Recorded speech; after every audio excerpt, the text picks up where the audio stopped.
Kamati ya kudumu ya Bunge ya Afya na Masuala ya Ukimwi imewasilisha taarifa ya utekelezaji wa bajeti ya Ofisi ya Waziri Mkuu, Tume ya Kudhibiti Ukimwi Tanzania TACAIDS kwa mwaka wa fedha 2024-2025 pamoja na makadirio ya matumizi kwa mwaka wa fedha 2025-2026.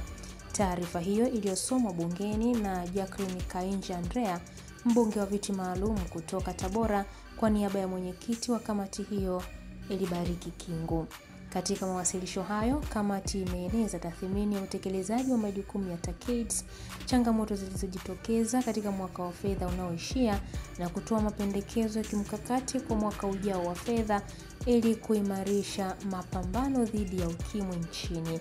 Miongoni mwa maeneo yaliyoangaziwa ni pamoja na umuhimu wa kuendelea kuelimisha jamii kuhusu ukimwi, kuongeza rasilimali kwa taasisi zinazotoa huduma kwa waathirika wa VVU au ukimwi, pamoja na kuboresha usimamizi na utekelezaji wa mipango ya kinga na tiba. Mimi ni Irene Nziku na hii ni Ambweni Media.